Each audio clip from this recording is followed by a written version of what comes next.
Hey, what's up, guys? Welcome back to Yak East. I know that I had reported a little while back that I was a new buyer, a new purchaser of the Ford Maverick 2022. So I've driven it now 5,100 miles, 5,110 miles to be exact. I know that I gave the brief update prior that gas mileage is phenomenal, and I'm not changing that fact. It still is running good and strong and very fuel efficient. I think at the moment, I think the average that I have right now, let's look at here, I am at, I believe it's I can't see it right now because I haven't moved yet. It says all electric, but I believe I am at 38.4 or something like that. Yes, it is a slight notch down from what I had previously reported. I had previously stated that I was getting upwards of 43 miles to the gallon, and that was me when I first got the car. I was trying to be as fuel efficient as possible. Rarely did I exceed 60 miles per hour. I think on average the 55 mile per hour zone speed limit is pretty average for our Maryland DC area speed limit. But I will say, you know, obviously when we're traveling, people do drive faster than that. So, but the thing is that I noticed that as soon as you go beyond that 55, 60 mile per hour speed, your fuel efficiency actually drops pretty, I want to say fast, but it does drop down to that. I would say if I'm driving like the average of, like, you know, the 70 mile per hour range, like, and don't exceed that. I think that's where most people cruise at in this area. But the thing is, like, it seems to settle in at right around 39 miles per gallon. So if you want to be fuel efficient and want to hit that 43, 44 mile per gallon that I mentioned, you really got to baby it and keep it down to 50. Don't exceed the 55 miles per gallon range. And yes, that's with using your AC and everything. So I didn't reduce any of my daily comforts, I guess you could say. But the thing is, I did keep the speed down originally when I was doing these tests. So, and I noticed that the economy button does help a little bit when you actually put it into eco mode. But I would say majority of the time I forget it. I mean, unless you guys know of a way, I don't know. I don't think I could set the drive setting at eco automatically. You kind of actually have to go and push it to that setting each time that you start up the car. So honestly, I do it when I remember, but I forget most of the time. So that's kind of the first thing there, first update. Overall drivability, I'm liking it. It's I've heard of the kind of the car noise, I guess you could say. It's not the quietest ride, but I mean, it's a truck. I mean, yeah, no matter whether it's a big truck or a little truck, it still is a truck category, right? Or a ute, so that some people call it. The thing is, like, it's not made for, you know, a cushy ride like any of the luxury brands might provide for you. The next thing that I noticed right off the bat was when you're going down the highway, this car is not meant to be a race car. So there is actually a lot of body roll. So if it's, there's a few turns on the north side, or the on the north end of 495 here in this DC area, that it has a pretty good curves to it. If I'm going at the 70 average range or whatever, I do feel a lot of body roll. Sometimes I actually feel a little uneasy because I felt a lot of body roll. The next thing that I noticed is it's actually a plus. I really love it. No matter any of the cars that I've had in the past, I've never had auto adjusting headlights. Never did I have a car that actually turns on high beam automatically for you and shuts it off automatically. I feel like it's actually worked phenomenal. I think it's been working very good with this car. I mean, it turns on right as soon as there's no cars in front of me, but as soon as it senses any kind of light coming at me, it turns it off. And I thought that, like, you know, going through like city lights or like, you know, like the road signs and stuff, that might impact it. but it actually did not. It actually only is, for whatever reason, I don't know the science or whatever engineering behind it, but it only seems to respond to headlights and taillights. So that is pretty cool in that. The other thing is that I've noticed that for cruise control, the cruise control I actually really like. It's actually dialed in so that every time, a lot of cars, when you actually press accelerate or decelerate with the switch itself, sometimes just go up a notch or whatever, it's not accurate. It goes in very small increments. But I noticed that anytime that I want to just give it a tap, go a little bit faster, one tap of those knob increased it by 1 mile per hour. So it's very easy to kind of adjust it to the speed that you want to be at, and without any hesitation. So that's pretty cool. And also, if you're actually trying to accelerate, I mean, most typically if you want to accelerate or decelerate, you use your pedals. But if you do want to kind of accelerate without hitting the pedals, I did notice that when you hold the cruise control, accelerate with the cruise control, it actually is very smooth. It doesn't just kick in the gas and make you feel like you're accelerating so fast. Not that this car is all that fast anyways, but it doesn't just gas it like really hard, almost like making it very obnoxious. So that is pretty cool in itself. The other things that I've actually tried out recently, got pretty cool. I've tried out the heated steering wheel. I love it. Seat warmers, another reason why I got the luxury package. I love it, especially after those cold days. You guys might have noticed that one very windy tournament that I had recently that I posted for you guys. It was very cold that day when I got off the water. So it was very nice to actually warm my body up a little bit with the heat warmers, or the seat warmers. And yeah, I guess blowing hot air is fine, but for those of you that have sensitive skin, or you don't want to just be like, feeling like you're congested with hot air, just seat warmers alone, just by itself, is actually awesome to have, because that's usually enough to warm my body up. Some other things that I noted, I've noticed that some people have complained about the seatbelt scratching the column here. What I found an easy fix for that was these little rubber covers actually do a phenomenal job. They don't scratch up the wall. So I think that I could actually post a link of it down below. That's actually a very easy fix to get that put on and not worry about scuffing up your column here. Some other things that I've actually done, nothing crazy, just literally I couldn't find, I actually like the WeatherTech, I think it is. I usually actually like those floor mats that are like digitally cut to your car. They did not have the ones I wanted actually available. I think, I could be wrong, but I think it was more of like the generic fit ones that were kind of flat, and not the actual digi-cut ones, I guess you could say. So I did opt to get the Maverick ones, and I could show you a picture of that. But it's just the Ford Maverick floor mat that I actually just bought, and I got it for the front and the rear. So what else is there? Believe it or not, I actually really like the little card slot.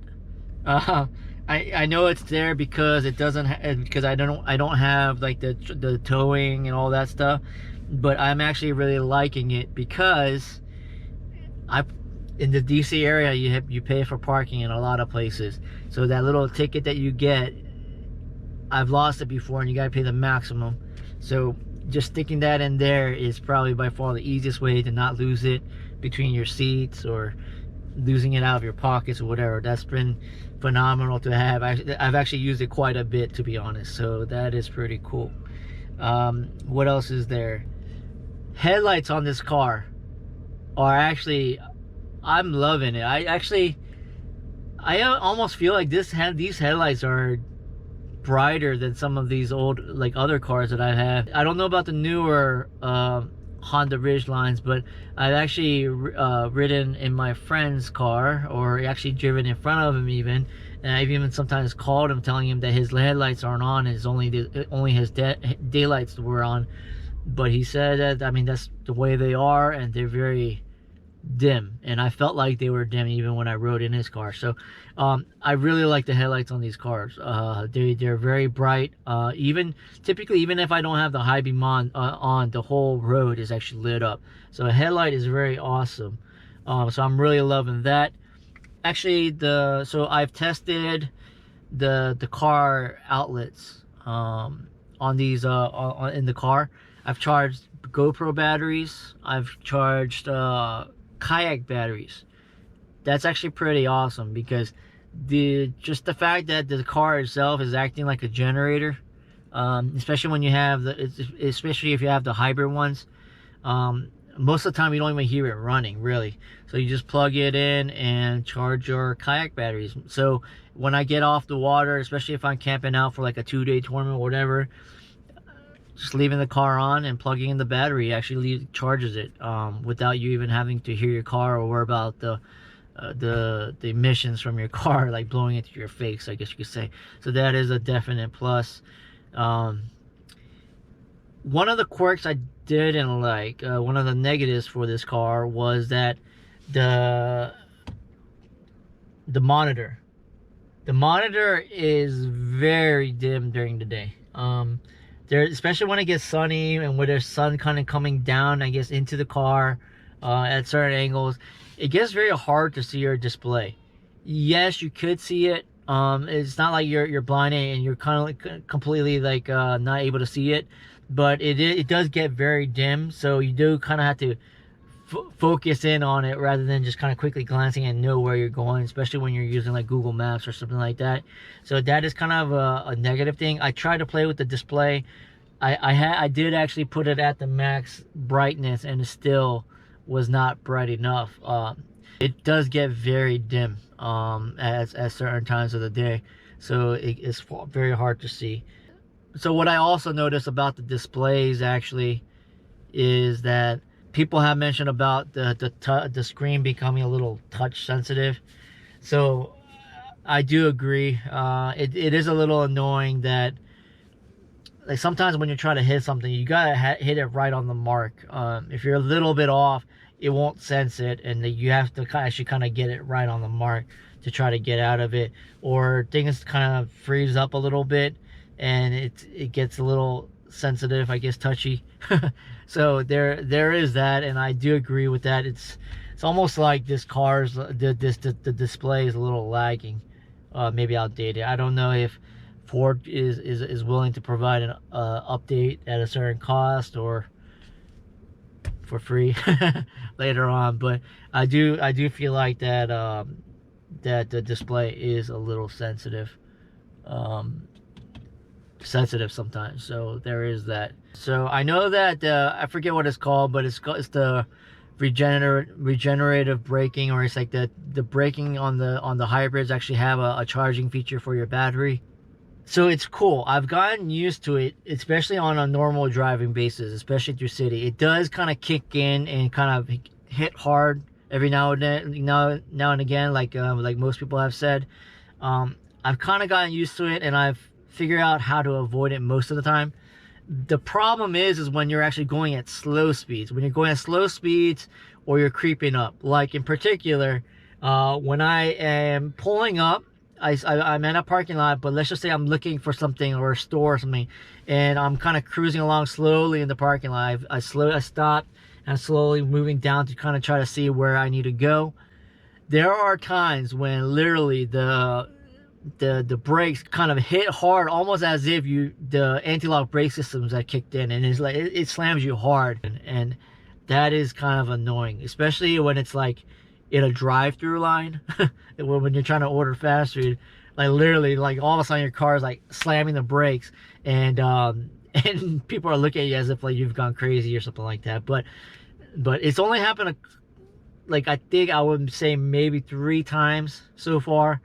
So that's kind of a not so great thing, I guess you could say. So I love the keypad feature on the door. That's been a saving grace. Actually not a saving grace, but it's made life very easy. Like, especially like if I'm loading up my kayak to get out on the water, and I forgot something, and I run back to the car, and I realize I've already taken out the keys in my pocket and put it in, you know, the water storage in the kayak. And normally, obviously, I would have to run back to the kayak and run all the way back to the car or whatever. But now I have the keypad to get myself in the car. So that's been very, very helpful on a couple instances. That's nice. I am of the shorter height, 5'6", so the low bed rails have been awesome. And I think I've said this before, but yeah, the bed of the truck, it holds quite a bit. It's loaded up quite a bit of material, tools, obviously new packages, as well as waste. And if you guys do construction, you know that waste takes, you know, the quantity of waste that comes out is not, it doesn't take it takes up more space than what you would actually buy from the store, because it doesn't stack up cleanly or neatly. So it's definitely filled out quite a bit and held quite a bit. So the bed space, I feel like, is plenty for me, who's not a full-time construction worker or something like that. So that's been cool. So, oh, actually, there's another thing. I personally would not recommend you taking this car through a car wash, especially the ones with like the very high wind. I'm not saying that it's gonna damage your car, but I do feel like, I feel uncertain about it, because when you're going through that and they're blowing the air onto your car to dry it, oh my gosh, I mean, I seriously thought that my hood was gonna come out deformed or misshaped somehow, because that whole hood vibrates like crazy. I mean, it vibrates a bit when you're on the highway, but when that air is really coming down on your car to dry it off, it is shaking quite a bit. So I personally don't think I will be taking this car through a car wash anymore, to be honest. It's probably gonna be a hand wash only moving forward. So actually, I did find, so there was also comments that people made about paint being very thin and defective on the car. I did notice this about a month ago. On the side of the hood, the paint actually started cracking and peeling, and it wasn't just like something dirty. There was no ding or anything like that, so it was clearly a paint issue. But it almost seemed like they rushed on the paint for whatever reason, or didn't. I don't know if there's a primering step or whatever, but literally the paint had peeled off and chipped off and like peeled, yeah, literally peeled off clean, and I saw clean metal underneath. So I took it to the dealership. They obviously made a phone call to Ford, and they took care of that under warranty. So they actually ended up repainting the hood. Had a little issue with that, but all in all, in the end, they actually did me right and got it repainted and looking good. So that's good there. I mean, obviously there's also stuff like, you know, like there's no defroster on the rear window. I haven't noticed, at least I haven't gone through winter here yet, so we'll see if that really starts bothering me. But to be honest, I'm used to not having to look out the rear view mirror driving like construction vehicles and stuff like that in the past, so it doesn't bother me too much. But I do see how it could start bothering some people. So there's that. For my kayak fishing setup, I guess you could say, I showed you guys a brief picture of it before, but I did add in a few mods, I guess you could say. I did add some what you call unistrut or strut on the tie down tracks. I just pretty much used some nuts and angle like L brackets to attach some unistrut or strut going across. I did have the storage from somewhere else actually prior, so I pretty much just mounted that to that rack, or to the bars there. And what you see on the right side there is just what they call cush clamps with some small pieces of tubing. I just added a few pieces of that just to hold the rod, and then I just bought some generic rod holder, horizontal rod racks, I guess you could say, and attach that to the front strut to just kind of clip it on and hold it into place. I've been using it for this fishing season so far, but it's been about 5-6 trips that I've had. No problems whatsoever. It actually works great. Makes it easy to wash off my rod and everything when I am done, because I could literally just rinse it all down right there onto the bed of my truck, without having to take it all out, you know, go put it somewhere, stand it up, and then rinse that way. So I could actually just rinse everything out on the bed of my truck. So that's actually pretty nice and easy. Obviously the issue becomes of security. If you're stopping somewhere to eat or something like that, then what if someone comes and grabs it out of the bed of your truck, right? So worst case scenario, I could just take it all out and put it inside my car. So I think it works perfect for what I need. If you guys are interested in how I put that together, let me know. I could give you all the materials and all the components that I used for that. But the trailer mount, I do use the Yakima load extender, I think they're called. But then for the Maverick, it's when you just use that load extender, there's actually a little bump out that actually hits the tailgate when you lower it. So I've actually had to add on an 8-inch extender so that when the tailgate comes down, it won't hit that. And what I do is I actually add in two. So people are like, oh yeah, you don't take it off when you're parked somewhere or something like that, but I actually do have two locking pins that I use to hold on everything all together. So I do that. And the good thing about this load extender is that you're actually able to fold it up, unlike some of these other ones like the T-bones and stuff like that. You actually have to take it off, the whole thing off, and then put it on the bed of your truck or find somewhere else to hold it, you know. So that's the nice thing about this load extender. You're actually able to slide it, just adjust it so that it goes up. So that's kind of nice there. I don't know what else I'm going to be doing to this car, but I'll probably just update here and there if there are any other things that do kind of pop up with the car. But in general, I've liked the car. I have no regrets. I mean, obviously, you guys know the gas prices are crazy. They're coming down a little bit, but still a lot higher than what it used to be. So I have no regrets getting the hybrid. I think they're coming out with crazy stuff like trimmers and stuff like that in the Maverick style. But for the purpose of what I'm doing, I don't think I'm going to need the crazy all-wheel drive. I'm actually loving it. No regrets. Of course, durability is one thing that's always a question when it comes down to I guess a new model of a car, longevity and all that stuff.